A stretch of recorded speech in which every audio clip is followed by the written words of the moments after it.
Bom, gente, boa noite a todos e todas. Vamos nós aqui para mais uma aula de Direito Penal. Nós estamos falando de crimes contra a honra, que já sabemos que se encontra aí dentro da classe de crimes contra a pessoa. Falamos na última aula a respeito de crime de calúnia.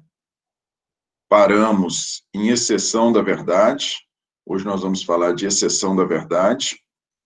E vamos dar sequência falando sobre os delitos de difamação e injúria. Correto? Vamos lá. Crime contra a honra. Sim. Nós falamos de exceção da verdade. Lá no crime de calúnia, está previsto lá no 138, onde descreve o crime de calúnia, nós já falamos que o crime de calúnia é a atribuir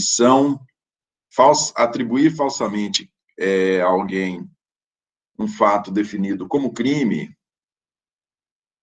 No parágrafo 3º, ele faz referência ao instituto chamado de exceção da verdade.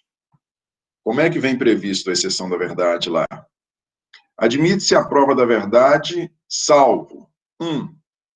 Se, constituindo o fato imputado crime de ação privada, o ofendido não foi condenado por sentença irrecorrível. 2. Se o fato é imputado a qualquer das pessoas indicadas no inciso 1 do artigo 141. 3.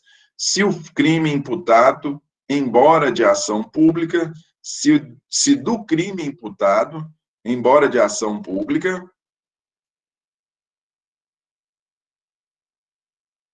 o ofendido foi absolvido por sentença irrecorrível. Vamos lá, gente. Vamos saber o que é a exceção da verdade. Isso aqui é um conceito do NUT. A exceção da verdade é uma forma de defesa indireta por meio da qual o acusado de ter praticado calúnia pretende provar a verdade do que alegou, demonstrando ser realmente autor de fato definido como crime o pretenso ofendido. Mais uma vez, é uma forma de defesa indireta, por meio da qual o acusado de ter praticado calúnia pretende provar a verdade do fato, pretende provar a verdade do que alegou, demonstrando ser realmente autor de fato definido como crime o pretenso ofendido. Olha lá, gente. A exceção da verdade, ela é uma forma indireta de defesa. Ela é uma forma indireta de defesa. Por que ela é uma forma indireta? Quando nós temos a acusação de um delito de qualquer natureza, o que se tem que provar? Se tem que provar materialidade, que são as provas de que o crime ocorreu, e tem que se provar autoria, que são as provas de que aquela pessoa a quem se atribui a conduta criminosa, que aquela pessoa é autora do fato. Você tem que provar essas duas coisas. Correto? Materialidade, são as provas indicativas de que o crime ocorreu, e autoria, que são as provas indicativas de que aquela pessoa a quem se atribui a conduta criminosa é autora. Você tem que provar esses dois elementos. E a defesa? O que a defesa tem que fazer? Por mais que a prova compete à acusação no processo penal, é a acusação que tem que provar que ocorreu o crime e que aquele a quem se atribui o crime foi quem o praticou. Por mais que a prova seja de atribuição da acusação, na defesa, nós podemos ter a defesa direta e a defesa de maneira indireta. Qual é a defesa direta? Via de regra. Qual é a defesa direta, via de regra? A pessoa vai provar que o fato não ocorreu, que o crime que está sendo atribuído a ela não ocorreu, e eu estou falando de crime de qualquer natureza, viu, gente? Ou a pessoa vai provar que sim, ocorreu um crime, porém ela não é a autora, ou então a pessoa vai tentar provar que estão presentes algumas causas excludentes de ilicitude ou de culpabilidade, como estrito cumprimento do dever legal, como legítima defesa, correto? Ele vai tentar demonstrar quaisquer dessas circunstâncias que o isentem de responsabilidade. Pois bem, se nós estamos falando de um crime de calúnia, se eu estou sendo processado por caluniar alguém, eu posso. Vamos nos circunscrever aqui as duas principais hipóteses. Eu posso, de maneira direta, numa defesa direta, falar, olha, o fato, na verdade, não existe, eu nunca caluniei essa pessoa, essa calúnia, ela nunca existiu, o fato não existe, ou minha defesa pode ser num outro sentido. A calúnia sim existiu, porém não fui eu o seu autor. Eu posso negar o fato e eu posso negar a autoria, beleza? Isso é defesa direta de um crime de calúnia que eu estou sendo acusado de um crime de calúnia. E essa é a minha defesa direta. 1, eu não caluniei, ou 2, houve sim a calúnia, porém não fui eu o seu autor. Beleza? Terceira possibilidade é eu me valer da exceção da verdade. E o que é a exceção da verdade? É uma defesa indireta. Por meio da exceção da verdade, o que eu vou fazer? Eu vou demonstrar dentro do processo em que eu estou sendo acusado de calúnia, eu estou sendo acusado de caluniar uma pessoa porque eu disse que ela furtou o mercadinho do seu Zezinho. Eu falei na rua que a pessoa furtou o mercado do seu Zezinho, beleza? A pessoa está me processando por calúnia, falando que eu estou atribuindo a ela falsamente o cometimento de um delito. Eu estou sendo processado por calúnia por isso. O que eu não projetei para vocês os slides? Projetei para vocês os slides. Não, né, gente? Vocês não me xingaram aí? Não brigaram? Vamos lá. Aqui, correto. Vamos de novo. É uma forma de defesa indireta, por meio da qual o acusado de praticar calúnia pretende provar a verdade do que alegou, demonstrando ser realmente autor de fato definido como crime, o pretenso ofendido. Olha lá. Mais uma vez, vamos para o exemplo.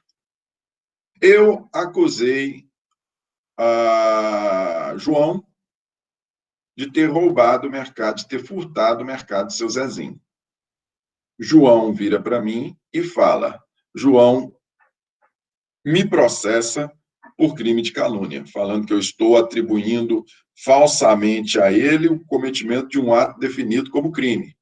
Eu falei que João entrou no mercado do seu Zezinho, foi lá no caixa e pegou R$100. Beleza? Furto. Tranquilo? O que é a exceção da verdade? A exceção da verdade é uma forma indireta de defesa. Eu não estou virando dentro do processo em que eu estou sendo processado por calúnia, eu que falei que João furtou R$100 no mercadinho de seu Zezinho. Eu não vou falar, a minha defesa não é no sentido de que eu não falei aquilo, não, de fato eu falei. A minha defesa não vai ser no sentido de que a calúnia não ocorreu. Eu digo, não, a calúnia ocorreu. A calúnia não. A conduta de atribuir a ele o delito ocorreu sim.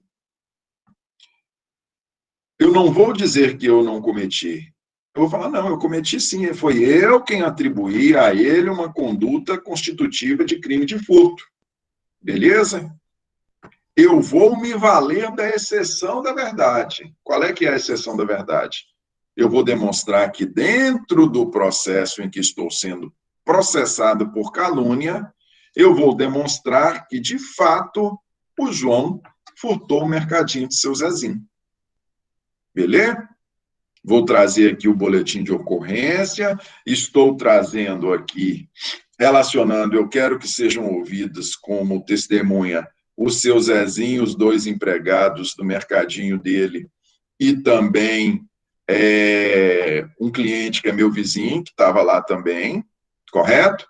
Eu vou querer juntar aqui as imagens do sistema interno de TV do mercado de seu Zezinho, eu vou me valer da exceção da verdade e dentro do processo em que estou sendo processado por calúnia, eu vou demonstrar que, de fato, o João furtou R$100 no mercado de seu Zezinho.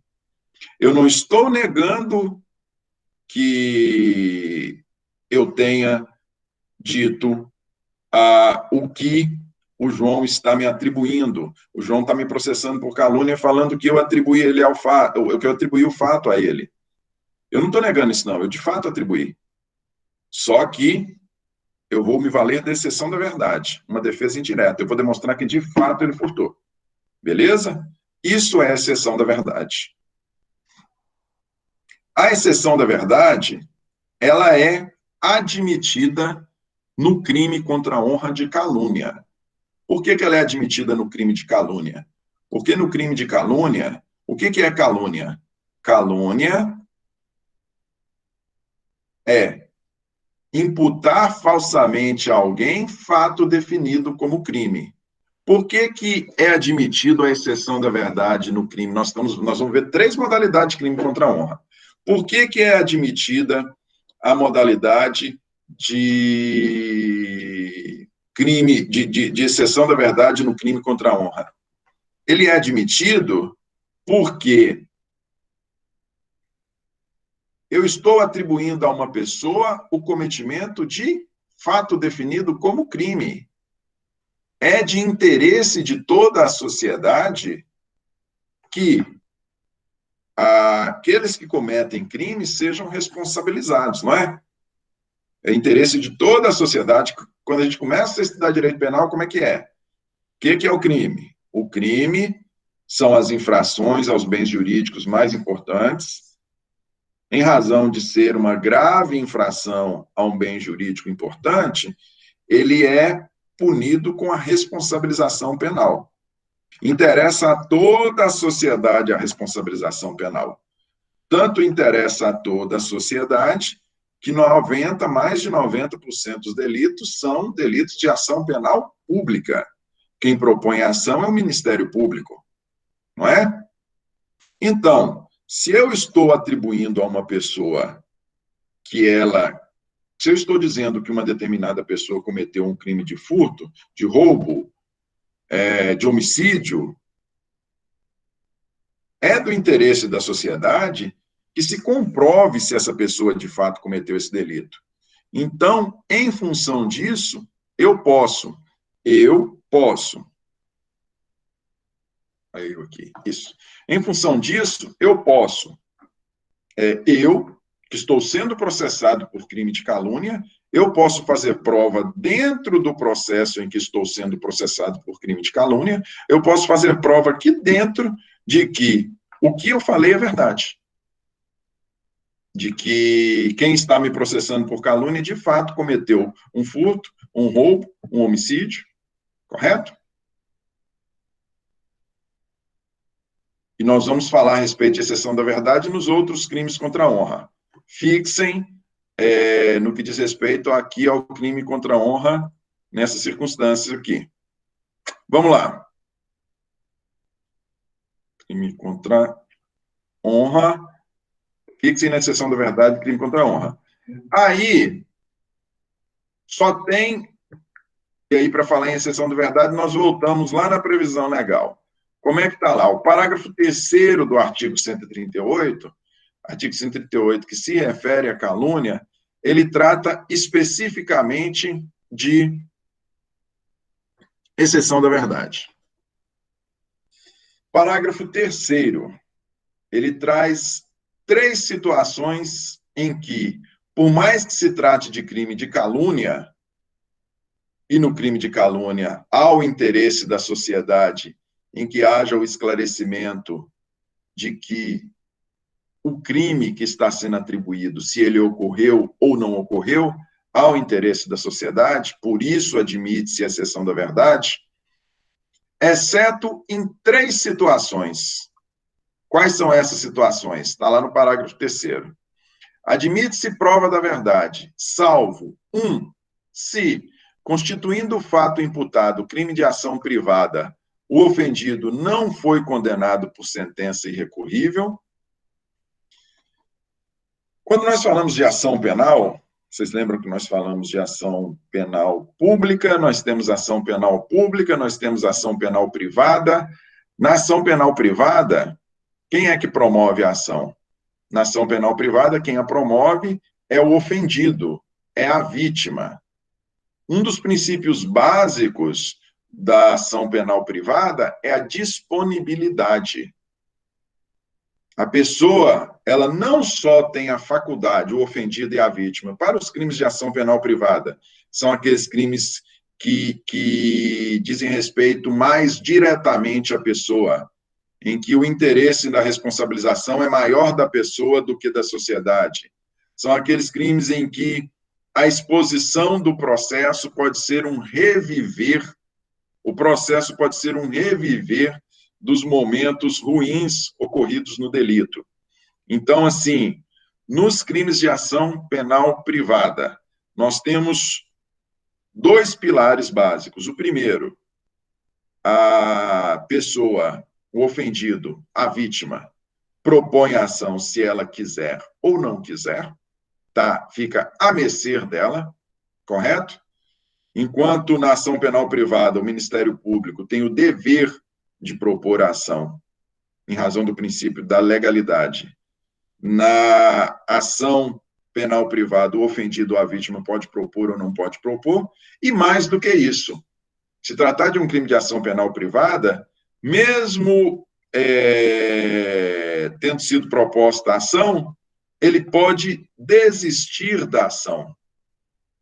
Ele pode desistir da ação. Não pode desistir após o trânsito em julgado, da condenação com trânsito em julgado, mas até a sentença ele pode desistir. Então, vejam vocês, se o crime for um crime de ação penal privada, se o crime for um crime de ação penal privada, nós vimos crime de ação penal privada, vimos há pouco aí desses delitos. Se o crime for crime de ação penal privada, não me é autorizado fazer prova da exceção da verdade, a não ser que o ofendido já tenha sido condenado por sentença irrecorrível. Correto? Vamos pensar, nós precisávamos de um exemplo concreto. Vamos lá no... Me ajudem aí, gente. Crime de ação penal privada, o crime de dano é um crime de ação penal privada, não é?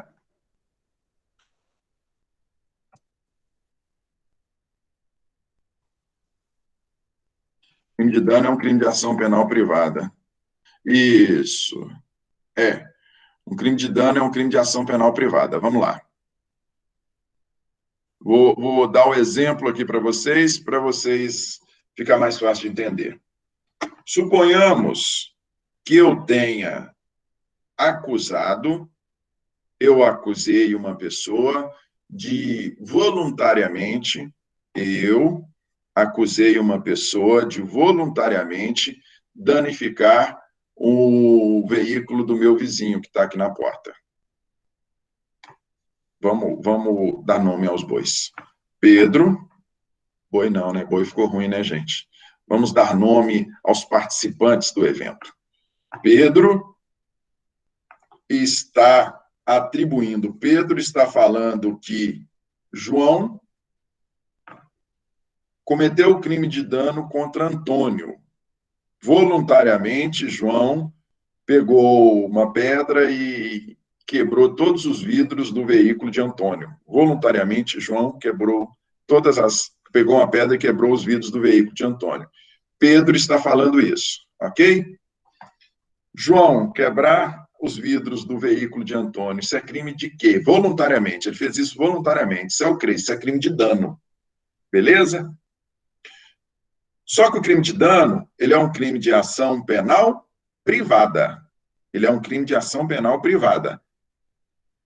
João só vai ser processado se Antônio quiser. Antônio, que era o dono do veículo, que teve seus vidros todos quebrados. Ele só vai ser processado se Antônio quiser. E mais, Antônio pode processar João, mas no curso da ação penal, que vai ser uma ação penal privada, pode ser que Antônio desista da ação. Beleza? Como se trata de um crime de ação penal privada, se eu, Pedro, viro e falo, olha, sai espalhando por aí, olha,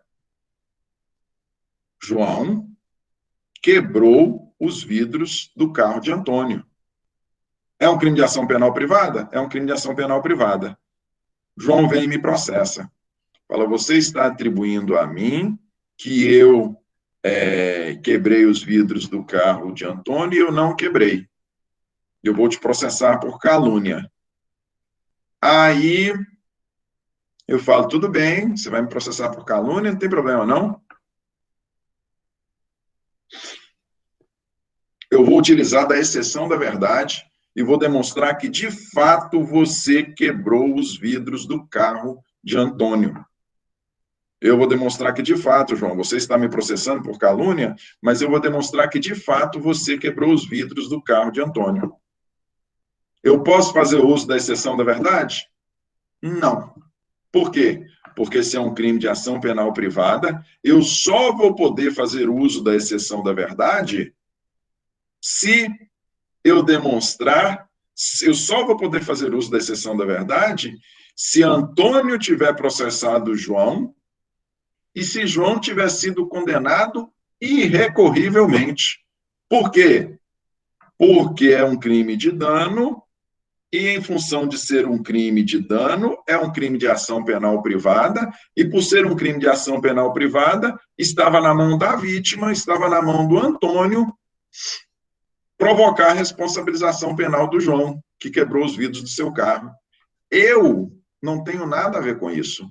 Se eu, terceiro, não tenho nada a ver com isso, eu não tenho direito de fazer prova da verdade com relação a este fato.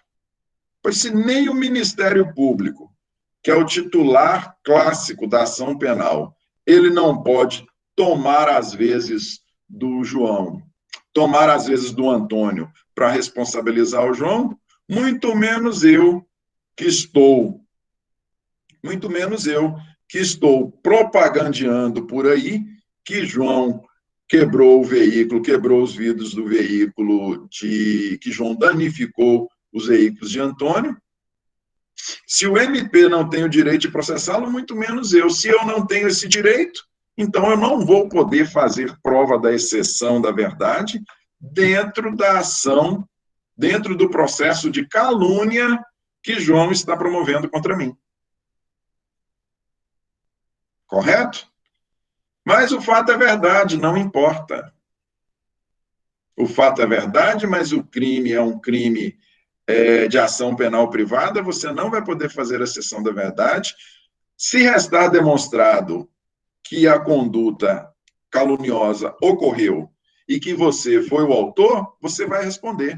Por mais que o fato, essa defesa indireta, ela não é admitida quando o crime que você atribui a outra pessoa é um crime de ação penal privada. Ela só é admitida se por este crime de ação penal privada a pessoa já tiver sido condenada com trânsito em julgado. Deu para entender, gente? Deu, né?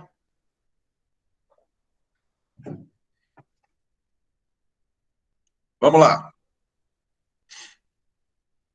2. Se o fato é imputado a qualquer das pessoas indicadas no inciso 1 do artigo 141.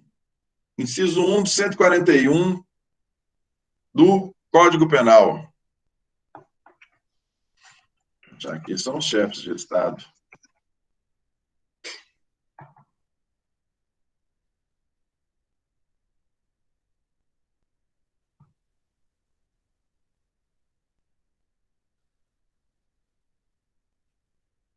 Aqui.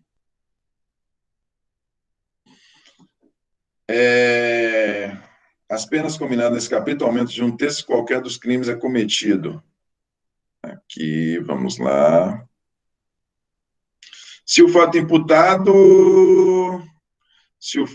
é imputado a qualquer das pessoas indicadas no inciso 1 do artigo 141.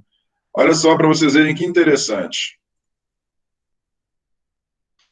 No inciso 1 do 141, nós temos,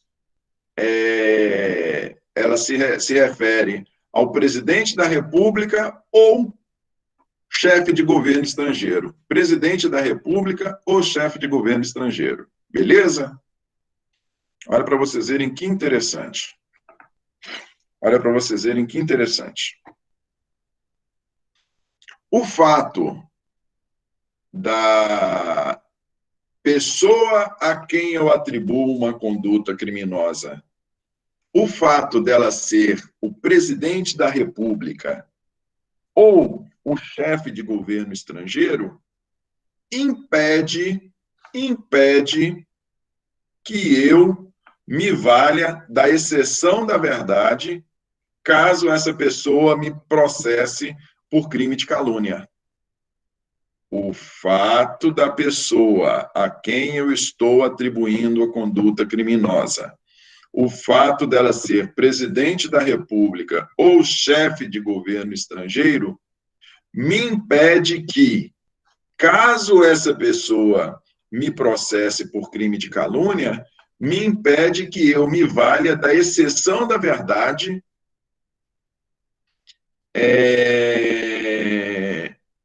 neste processo em que eles estão me caluniando, nesse processo em que estou sendo responsabilizado por calúnia. E vejam que interessante que o inciso 1, ele se refere apenas à ação penal privada, crimes de ação penal privada. O inciso 3, nós vamos ver, ele se refere apenas a crimes de ação penal pública. O inciso 2, que é esse que nós estamos falando, independe. Se a pessoa a quem eu atribuir conduta criminosa, se ela for o presidente da República ou chefe de governo estrangeiro, pouco importa se o crime a que eu atribuí a ele é de ação penal privada ou de ação penal pública. Pouco importa. Se ele me processar por calúnia, eu não vou poder fazer uso da exceção da verdade. Beleza? Inciso 3. Se do crime imputado, embora de ação pública, o ofendido foi absolvido por sentença irrecorrível. E aqui nós temos uma situação interessante. Olha só. Se o crime que eu atribuí à terceira pessoa o cometimento de um crime de ação penal pública. Vamos supor que aqui agora, no primeiro exemplo aqui que eu dei para vocês, eu atribuí que João danificou voluntariamente os vidros do veículo de Antônio. Não é isso? Agora vamos para um outro exemplo aqui. Suponhamos que eu espalhei por aí que João furtou o veículo de Antônio. Beleza? Esse é crime de ação penal pública, não é crime de ação penal privada. Furto é crime de ação penal pública. Posso me valer da exceção da verdade? Posso. Não, mas ainda nós não temos sentença condenatória, pouco importa. mesmo que nós não tenhamos sentença condenatória com trânsito em julgado a respeito do furto, mas a pessoa não foi condenada com trânsito em julgado do furto, eu não vou poder me valer da exceção da verdade? Não, você pode se valer da exceção da verdade, sim. Mesmo que nós tenhamos apenas uma investigação na polícia em andamento a respeito do furto, mesmo que nós tenhamos um processo em tramitação, ou seja, nós não temos sentença condenatória transitada em julgado contra aquele a quem eu atribuí o furto, mas ainda assim eu vou poder me valer da exceção, vou juntar as provas de que disponho para demonstrar que de fato ele furtou. Mas por que aqui no 3 pode, no 1 não pode? No 3 pode, porque o interesse da sociedade prepondera sobre o interesse da vítima. No 1 não pode, por quê? Porque o interesse da vítima do crime de ação penal privada prepondera sobre o crime, sobre o interesse da sociedade. Correto? Aqui, nós podemos ter valer da exceção da verdade. Só não pode se valer da exceção da verdade em uma situação. Qual situação? Se a pessoa já tivesse sido absolvida por sentença irrecorrível. Suponhamos que eu falei que João cometeu um crime de furto contra Antônio e no curso da investigação, e aí João está me processando por calúnia, tá? Eu estou sendo investigado por calúnia. No curso da minha investigação, João veio a ser absolvido por sentença irrecorrível do crime de furto. Ele foi absolvido do crime de furto. No processo do crime de calúnia em que estou sendo processado, eu não vou poder me valer da exceção da verdade e falar, não, o que é isso? Lá no processo de furto, o que ocorreu foi que a polícia trabalhou mal, o Ministério Público trabalhou mal. Eu vou demonstrar aqui, dentro do processo em que estou respondendo por calúnia, eu vou demonstrar que sim, João cometeu o furto contra Antônio. Não existe essa possibilidade. Por que não existe? Porque nós já temos uma sentença transitada em julgado irrecorrível, na qual João foi absolvido de ter cometido o crime de furto contra Antônio. Correto? Essas são as 3 situações em que não se admite exceção da verdade. Essas são as 3 exceções em que não se admite exceção da verdade no crime de calúnia. Beleza? Alguma dúvida aí a respeito da exceção da verdade? Não. Podemos seguir?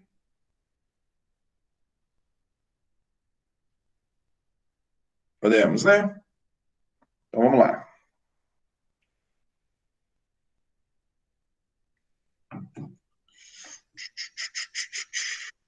Mudemos de crime. Difamar alguém. Nós falamos de calúnia. Calúnia é você imputar falsamente um crime a alguém. Correto? Na difamação, você atribui falsamente, você atribui à pessoa um fato ofensivo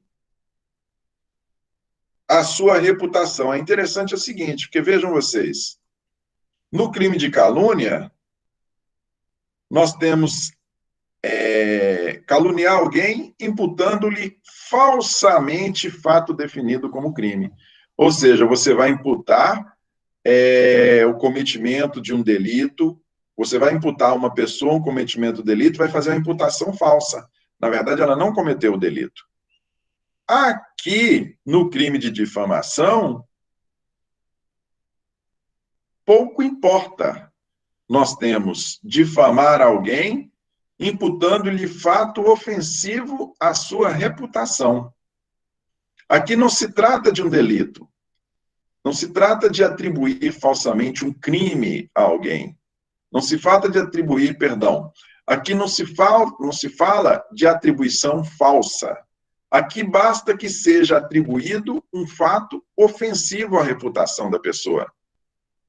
Suponhamos que esteja se atribuindo à pessoa que ela é uma pessoa mal pagadora, que ela deve 5.000 para fulano, 5.000 para Beltrano, 5.000 para ciclano, ela não honra com as suas dívidas, ela deve há muito tempo, e se propagandeie isso por aí. Você está ofendendo a reputação da pessoa. Você se propagandeia, você espalha isso aos quatro ventos. Você está ofendendo a reputação da pessoa. Correto? Pouco importa se o fato é verdade ou mentira. Pouco importa se o fato é verdadeiro ou não. Você está atribuindo a ela um fato que é ofensivo à sua reputação. Você está... Esse delito, ele é um delito que atinge também como a difamação, assim também como a difamação, aqui é atingido, assim também como na calúnia, aqui o bem jurídico atingido é a honra objetiva, é a respeitabilidade que a pessoa tem perante os outros. Se um terceiro sai por aí propagandeando que ela é má pagadora, que ela deve Beltrano, fulano e ciclano, você ofende a reputação da pessoa. Pouco importa se isso é verdade ou mentira. Beleza? Pena, detenção de 3 meses a 1 ano.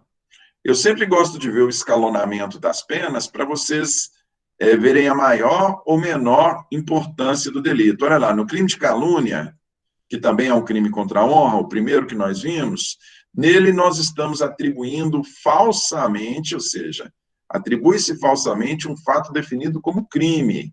A pena é de 6 meses a 2 anos. É grave, você está atribuindo um crime a alguém. E mais, você está atribuindo um crime, você está atribuindo falsamente. No crime de difamação, a pena é bem menor, vejam vocês, é de 3 meses a 1 ano. Por quê? Você também está ofendendo a honra objetiva da pessoa, você também está ofendendo o conceito, a respeitabilidade que ela tem perante a comunidade, só que você não está atribuindo a ela um fato definido como crime. Então, por mais que você esteja atingindo a honra objetiva dela, essa ofensa ela é menos reprovável do que atribuir o cometimento de um crime. Isso é facinho da gente visualizar, né? É menos reprovável você virar e falar que a pessoa deve fulano, beltrano e ciclano, do que você virar e falar que a pessoa estuprou fulana, beltrano e ciclana. Atribuir um crime a alguém é muito mais grave do que atribuir uma outra conduta que não seja constitutiva de crime. Por isso que quando se atribui uma conduta que não é constitutiva de crime, a pena é menor do que aquela quando se atribui uma conduta que é constitutiva de crime. Ok? Exceção da verdade no crime de difamação. A exceção da verdade somente se admite se o ofendido é funcionário público e a ofensa é relativa ao exercício de suas funções. A exceção da verdade somente se admite se o ofendido é funcionário público e a ofensa é relativa ao exercício de suas funções. Daqui a pouco nós vamos falar da exceção da verdade no crime de difamação.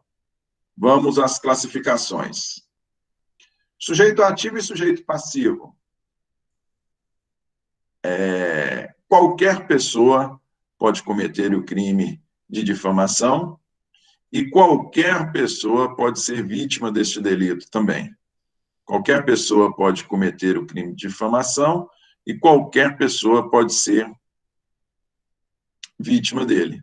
Elemento subjetivo é o dolo, mas não apenas o dolo, é importante que vocês tenham em mente que em todos os delitos contra a honra, nós temos que ter o especial propósito de ofender. Então, não é só o dolo da conduta, não é só o dolo de realizar as condutas previstas nos tipos, mas também o dolo de ofensa, você quer efetivamente ofender a pessoa por meio daquela conduta. Objeto material é a pessoa sobre a qual aqui nós estamos falando de um fato ofensivo, né?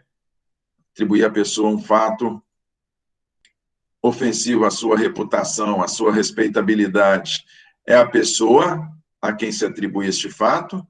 O objeto jurídico, todos tratam-se de crimes contra a honra, então o objeto jurídico aqui é a honra, correto? É um crime comum, como disse, pode ser cometido por qualquer pessoa, não existe nenhuma qualidade especial para o seu cometimento. Ele é um crime formal, ele não necessita de uma alteração no mundo natural, naturalístico, para que ocorra. Basta basta que a conduta seja configurada, né? É um crime de dano. Dano a quê? Dano à honra. Você tem que atingir a honra da pessoa. É um crime de forma livre. Essa ofensa pode ser por meio de internet, por meio de telefone, por meio de escritos, de forma oral, ao pé da orelha, pode ser de qualquer maneira, de forma livre. É um delito comissivo, isso a gente extrai aqui. Difamar alguém imputando-lhe fato ofensivo à reputação, então é um delito comissivo. É um delito instantâneo, você tem a conduta, ela não se estende no tempo. As manchas de uma difamação podem permanecer por muito tempo. As manchas resultantes de uma difamação podem permanecer por muito tempo, ou até mesmo não serem removidas. Mas a conduta, ela é instantânea, ela se realiza em um único ato, né? E é um delito unissubjetivo. Basta apenas uma pessoa para a sua realização. No que diz respeito à consumação, gente, eu faço a mesma observação que eu fiz para a calúnia. O que acontece? Para que o delito se consume, o delito de difamação, o que acontece? Olha só.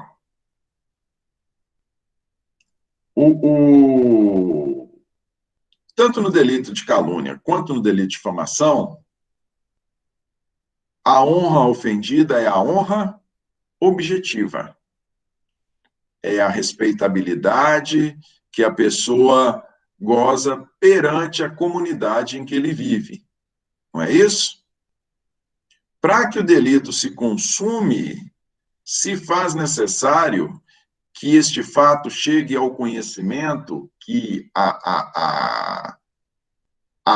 o fato ofensivo à reputação da pessoa, que ele chegue ao conhecimento de pelo menos um terceiro. Se faz necessário que pelo menos uma terceira pessoa tome conhecimento da atribuição do fato ofensivo à reputação. Porque se a honra ofendida é a honra objetiva, se a respeitabilidade que o difamado goza perante a sociedade, perante a comunidade em que vive, para que o delito se consume, se faz necessário que esta comunidade tome conhecimento da difamação. Se faz necessário que pelo menos uma pessoa, uma terceira pessoa, que não o ofendido, que ele tome ciência dessa difamação. Porque se ele não tomar ciência, o delito não se consuma. Se apenas tomar ciência do delito, se apenas quem tomar ciência do delito for o próprio ofendido, nós não vamos estar diante de um delito de difamação, mas sim diante de um delito de injúria.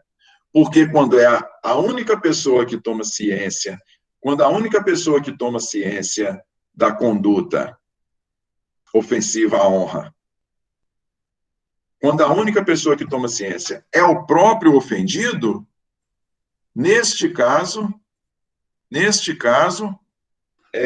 o delito é atingido apenas a honra subjetiva. E o delito cometido é de injúria, não de difamação e nem mesmo de calúnia. Beleza? Exceção da verdade, gente. Exceção da verdade.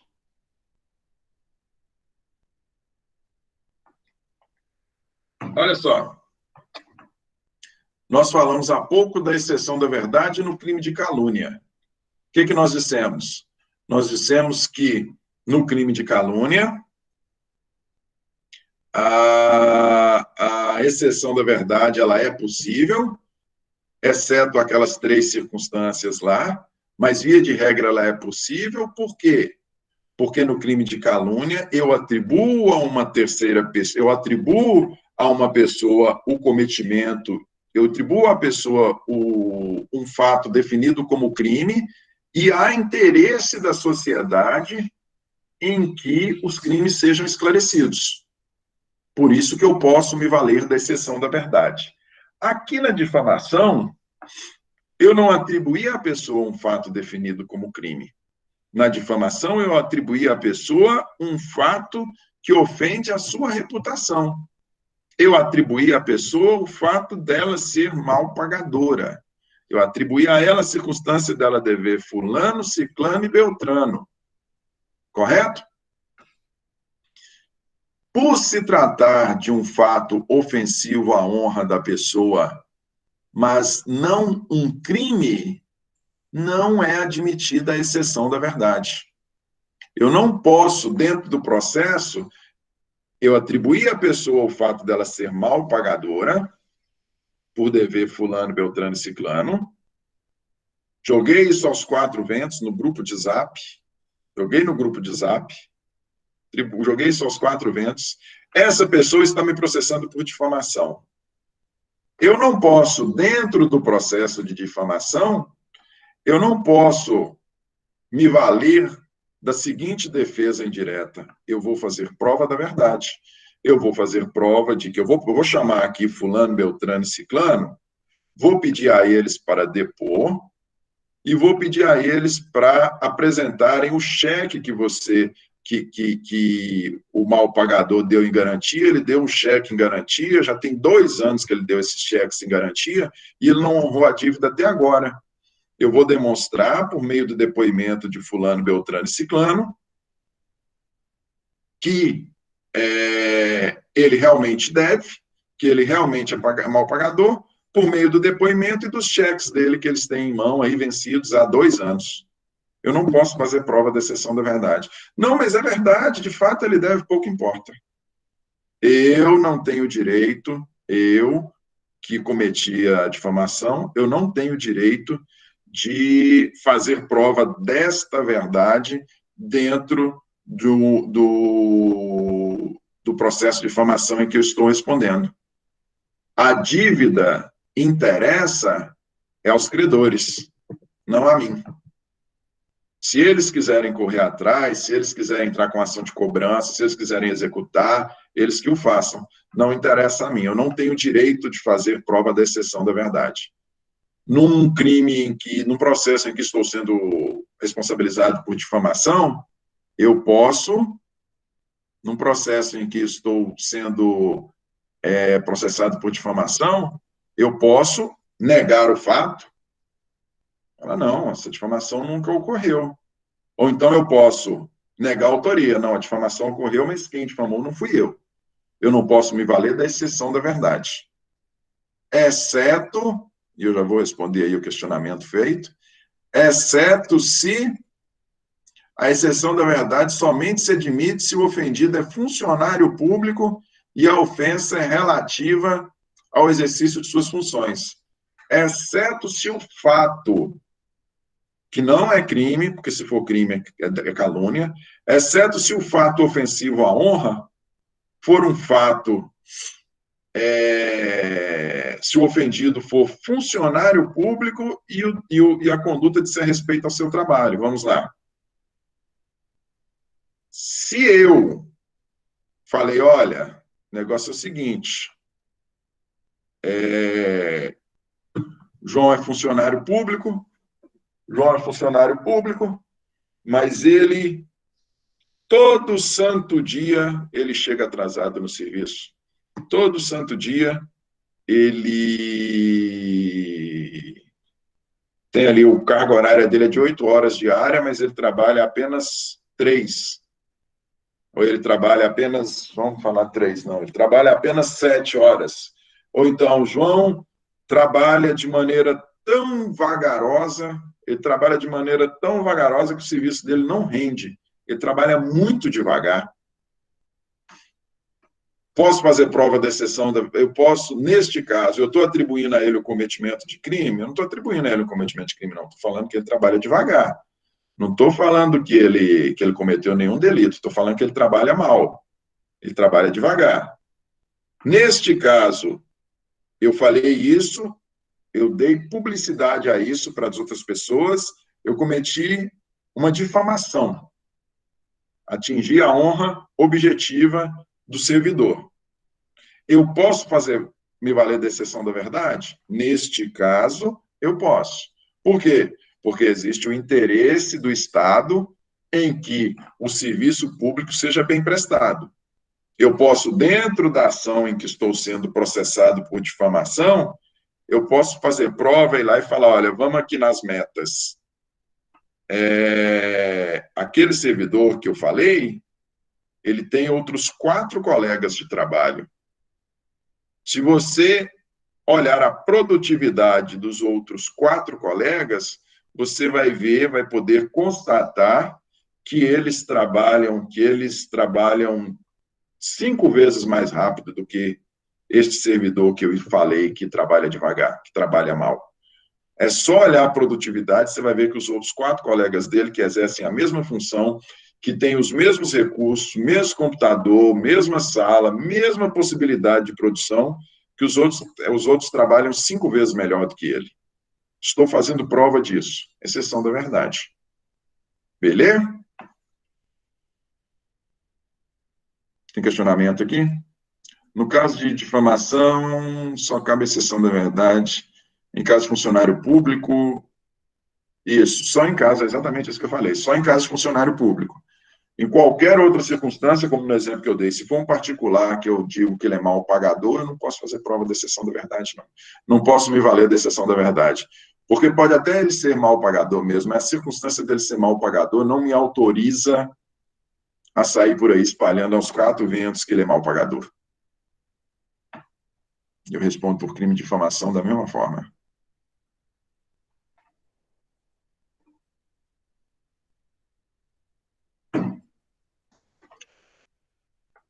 A verdade, depois dessa internet, né, gente? Depois de internet, rede social, grupo de zap, acho que se tiver aí um advogado especialista em crimes contra a honra, dá para ganhar dinheiro, viu?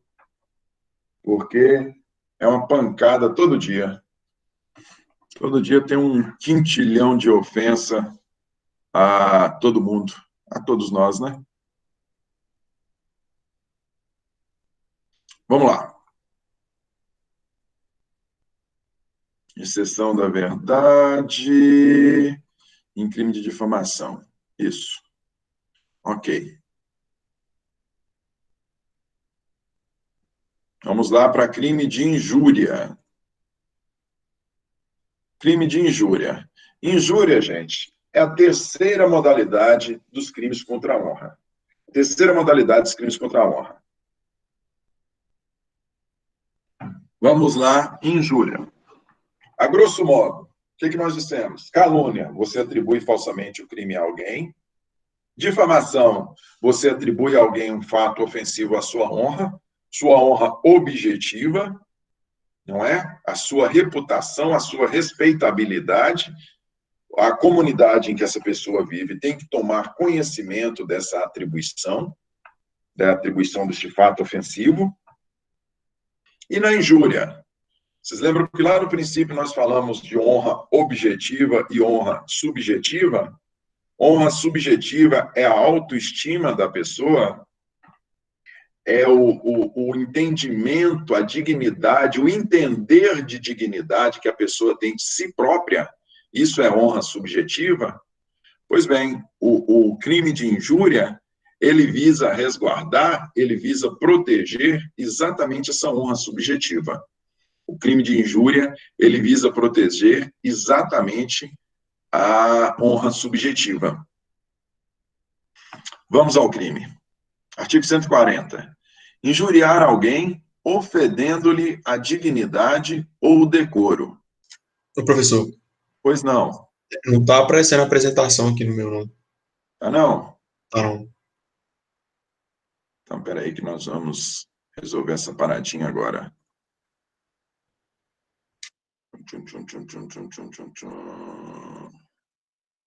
Até quando voltar a aula presencial, eu já aprendi. Oi. Aí, agora beleza. Beleza. Vocês têm que dar o grito mesmo, senão eu vou evoluindo aqui. Olha lá. Injuriar alguém ofendendo-lhe a dignidade ou o decoro. Injuriar alguém ofendendo-lhe a dignidade ou decoro. Detenção de 1 a 6 meses. Vamos começar do começo. Injuriar alguém ofendendo-lhe a dignidade ou o decoro. Vocês vejam, gente, que no crime de calúnia, nós temos a atribuição de um fato constitutivo de crime a alguém. Atribuição falsa. No crime de difamação, nós temos atribuição de um fato ofensivo à dignidade de alguém. Fato este não constitutivo de crime, porque se for constitutivo de crime, é crime de calúnia, não crime de difamação. No crime de injúria, nós temos o insulto puro e simples, com atribuição de fato ou não. Injuriar alguém, ofendendo-lhe a dignidade ou decoro. Injuriar, insultar alguém, ofendendo-lhe a dignidade, a sua dignidade ou decoro, a sua respeitabilidade, a ideia de respeito que ela tem de si própria, a sua dignidade, a sua autoestima, o seu amor próprio. Isso é o crime de injúria. Vejam vocês que, na injúria, nós não precisamos da atribuição de um fato. Não é como no crime de calúnia, que nós precisamos de um fato constitutivo de crime. Não é no crime como no crime de difamação, que nós precisamos de um fato ofensivo. Nós precisamos de um fato ofensivo à pessoa. Aqui nós precisamos simplesmente da injúria, do insulto. Lógico que se no meio deste insulto houver a atribuição de um fato que atinja a sua dignidade e o seu decoro, o delito vai estar mais claro ainda. Mas o que eu quero dizer é, nós não precisamos de um fato, ok? E eu gosto, mais uma vez, de fazer uma análise da pena. Vejam vocês como que a pena é gradativa. No crime de calúnia, nós acabamos de ver aí, a pena é de 6 meses a 2 anos. No crime de difamação, me corrijam se eu estiver errado, a pena é de 3 meses a 1 ano. Calúnia, 6 meses a 2 anos. Difamação, 3 meses a 1 ano, acho que é isso? Sim, é isso mesmo. Isso. E aqui na injúria, a pena é de apenas 1 a 6 meses. Mas prestem atenção. E aí a gente sempre tem que pensar no bem jurídico. Qual é o bem jurídico? É a honra. Se eu atribuo um crime a alguém, falsamente, é muito mais reprovável virar e espalhar aos 4 cantos que a pessoa estuprou alguém, É muito mais reprovável do que eu espalhar aos quatro cantos que essa pessoa é uma má pagadora, que é mais reprovável do que eu simplesmente chegar na orelha dessa pessoa e falar: você é detestável, você é uma abusadora, você abusa de criança, eu falando para a pessoa, eu injuriando a pessoa, eu insultando a pessoa, sem nenhuma outra, sem nenhuma terceira pessoa ter saber disso, correto? A ofensa é direta. Nós não temos difamação, nós não temos terceira pessoa que tome ciente de fato ofensivo à honra da vítima. É uma conduta que se circunscreve ao autor e à vítima. Neste caso, o ataque, o bem jurídico honra, ele é menos ofendido. E em função do bem jurídico honra ter sido menos ofendido, a pena é menor, é só de 1 a 6 meses. Correto? Parágrafo 1º, o juiz pode deixar de aplicar a pena 1, quando o ofendido, de forma reprovável, reprovou diretamente a injúria, provocou diretamente a injúria, nós vamos falar disso. 2, no caso de retorção imediata, que consiste em outra injúria. Daqui a pouco nós falamos disso. Parágrafo 2º. Se a injúria consiste em violência ou vias de fato que, por sua natureza ou pelo meio empregado, se considerem aviltantes, detenção de 3 meses a 1 ano e multa, além da pena correspondente à violência. Parágrafo 3º. Se a injúria consiste na utilização de elementos referentes à cor, raça, etnia, religião, origem ou condição de pessoa idosa ou portadora de deficiência, reclusão de 1 a 3 anos e multa. Vamos falar de classificação, depois a gente volta nessas minúcias aí. Sujeito ativo e sujeito passivo. Qualquer pessoa pode ser sujeito ativo ou sujeito passivo do crime de injúria. Não se exige nenhuma qualidade especial para ser autor ou vítima deste delito.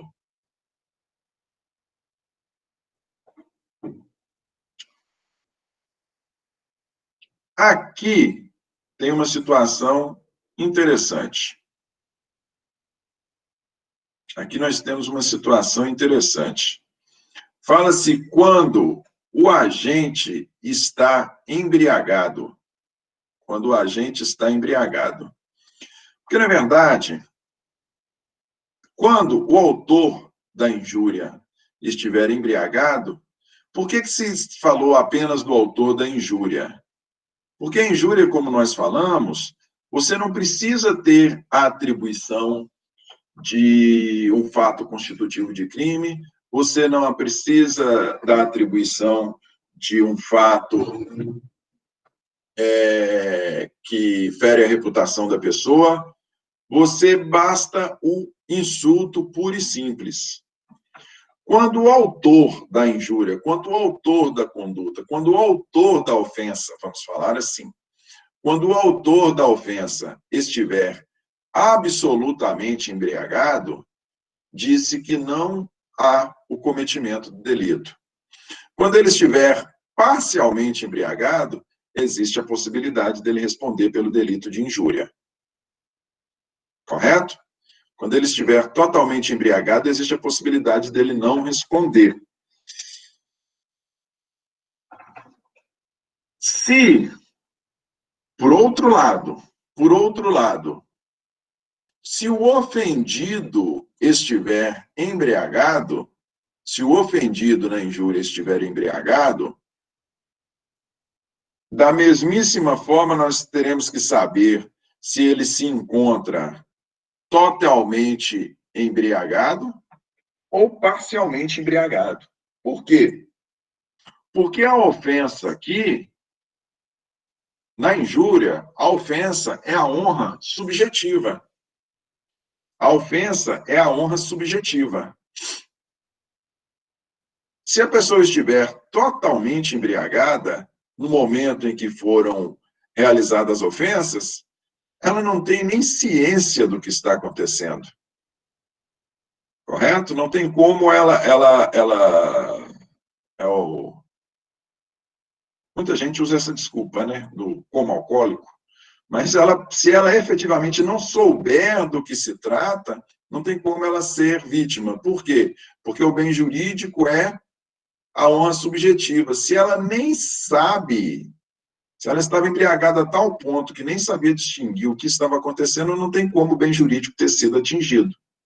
Se ela estiver parcialmente embriagada, se ela tiver um parcial entendimento das coisas, aí não, ela pode sim ser vítima de injúria. Deficiente mental, aquele que é totalmente, que possui uma deficiência mental completa, que não sabe, que não tem essa percepção e saiba entender que está sendo desrespeitado, que está sendo injuriado, que a sua deficiência seja uma deficiência mental, a ponto de ele não entender que está sendo ofendido, também não tem como ele ser vítima desse delito, porque o bem jurídico é honra e honra subjetiva. Se ele não entende, não tem como ele se sentir ofendido. Beleza? Inimputáveis. Inimputáveis podem ser vítima de injúria desde que eles tenham essa capacidade, essa percepção de ofensa e tenham capacidade de entendimento. Sim, eles podem ser vítimas de injúria, desde que eles tenham a capacidade de entendimento, de se ofenderem. Mais uma vez, toda vez que vocês pensarem em injúria, vocês pensam honra subjetiva. Para a pessoa entender que foi ofendida, para a pessoa ser ofendida, ela tem que entender. Mortos, é óbvio, quem está morto não tem ciência, se não tem ciência, não tem como ser vítima de injúria. Beleza? Elemento subjetivo é o dolo, não existe o crime a título de culpa, e é o dolo específico mesmo, com propósito de ofensa. Injúria proferida no calor da discussão. Quando as injúrias, os xingamentos são proferidos no calor da discussão, entende-se que não ocorre delito. Se a injúria for proferida no calor de uma discussão acalorada, não há o delito. Tanto é que nós vamos falar disso aqui quando falarmos dos artigos voltados lá atrás. Os objetos, objeto material é a pessoa contra a qual são realizadas ofensas, objeto material, e objeto jurídico, mais uma vez, é a honra, neste caso da injúria, é a honra subjetiva, diferentemente da difamação e da calúnia, onde as honras atingidas é a honra objetiva. Crime comum pode ser cometido por qualquer pessoa. Crime comum pode ser cometido por qualquer pessoa. Crime formal, nós não precisamos de um resultado no mundo naturalístico para a sua ocorrência, não é? Delito de forma livre pode ser delito de forma livre, ele pode ser cometido por qualquer meio, já que nós estamos falando de crime contra a honra, maneira escrita, por telefone, pessoalmente, por e-mail, rede social. É um delito comissivo, nós temos injuriar, é uma conduta ativa, não é? Isso. Um crime instantâneo, nós podemos ter aí efeitos por longos momentos, né? Suponhamos que em razão de uma injúria muito grave, a pessoa entre aí num quadro depressivo, podemos ter efeitos por muito tempo, mas a conduta ela se perfaz em um único ato. É um delito de dano, causa um dano. Qual dano? Dano à honra, bem jurídico, honra. Unissubjetivo, basta uma pessoa para cometê-lo. Pode ser cometido em concurso de pessoas? Pode ser cometido em concurso de pessoas, mas basta uma pessoa para cometê-lo. No que diz respeito à consumação, o delito, é importante dizer que, tanto na calúnia quanto na difamação, nós dissemos que para o delito se consumar, a ofensa tem que chegar ao conhecimento de terceiros, né? Porque a honra atingida é a honra objetiva, é a honra, é o respeito que a pessoa goza perante a comunidade. Então, para os dois, difamação e calúnia, para esses dois, para o delito se consumar, ele tem que chegar ao conhecimento de terceiras pessoas. A ofensa tem que chegar ao conhecimento de terceiras pessoas. Aqui não, aqui no delito de injúria, a sua consumação se dá com o conhecimento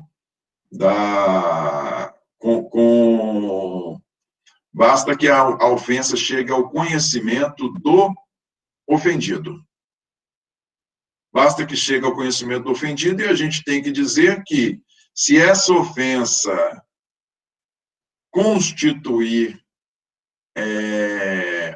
um fato ofensivo à reputação ou um delito, e não ficar circunscrito ao ofendido, mas chegar ao conhecimento de terceiras pessoas, aí nós vamos ter difamação ou calúnia. Beleza? Existem duas possibilidades, duas previsões de perdão judicial no crime de injúria, são os que estão aqui no parágrafo 1º.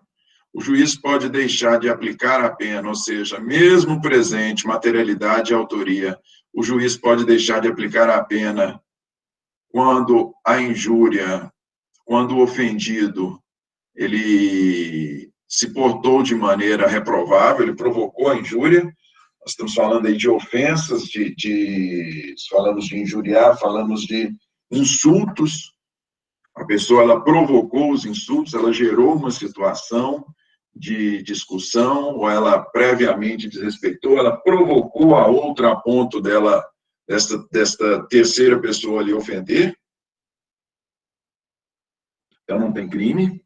Ou melhor, tem o crime, nós não temos a aplicação da pena, nós temos o perdão judicial, apesar do cometimento da injúria, ou no caso de retorção imediata, que consista em outra injúria. Se a pessoa injuriou alguém, se a pessoa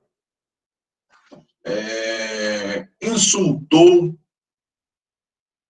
uma terceira, ofendendo-lhe lá a sua autoestima, não é? Se uma pessoa xingou a outra, injuriou a outra, e esta que foi injuriada, se ela, no ato, imediatamente, em resposta, ela também insultou aquela que a insultou, ou seja, se A insulta B, ofendendo a sua dignidade, e B, imediatamente, em resposta, também insulta A, neste caso, o juiz pode deixar de aplicar a pena. É outra situação de perdão judicial. No caso de retorção imediata, que consiste em outra injúria. Se a pessoa imediatamente que foi xingada, foi injuriada, foi insultada, se ela imediatamente respondeu com a mesma moeda e da mesma forma injuriou, insultou, não tem aplicação de pena. É outro caso de perdão judicial. 2 casos de perdão judicial previstos aqui. Isso. Assim, formas qualificadas. Nós temos 3 formas qualificadas aqui. violência, injúria racial e praticada contra idoso ou deficiente. Vamos lá.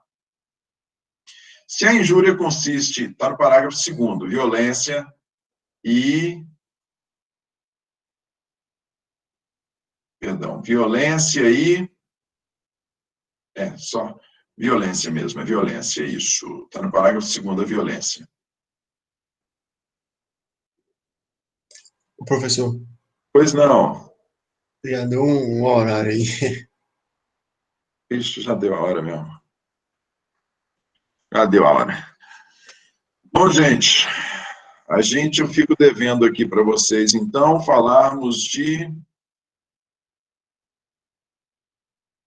injúria qualificada. Nós vamos falar de injúria qualificada na última aula, na próxima aula. Ok? Estourou o horário aqui. E a matéria da prova, professor, passar? A matéria da prova, eu estou fechando, mas a nossa prova não sei se vai ser na sexta ou na segunda. É segunda que vem. É segunda que vem, pois é. Eu tô pensando em dar só crimes contra a vida. Talvez seja só crimes contra a vida, eu vou confirmar. Aqueles 4 delitos iniciais lá de crimes contra a vida. Apesar de que aqui a gente está bem adiantado com relação à turma da manhã, mas eu informo, no estourar amanhã, eu informo para a líder e ela repassa para vocês. Beleza? Não, tranquilo, então. Professor? Oi? Eu estava olhando aqui no portal, você não disponibilizou a aula sobre rixa, não? Qual aula que não está disponibilizada? A de rixa, eu acho que foi a aula passada, pelo menos mais cedo da hora que eu tinha olhado, não estava, não. É. E Eu a vou última verificar. que tem lá é sobre lesão. Tá, eu vou verificar isso, pode deixar. Eu vou solicitar aqui, nós vamos verificar isso e vou disponibilizar. Vou pedir para olhar todas. Tá bom, obrigada. Beleza? Mais alguma colocação aí, gente?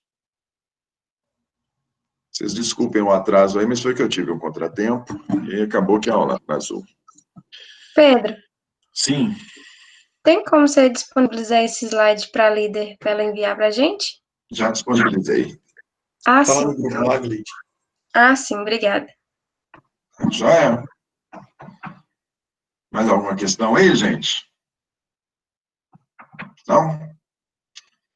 Boa noite para todos nós. Até a nossa próxima aula, ok? Até mais para vocês. Um abraço.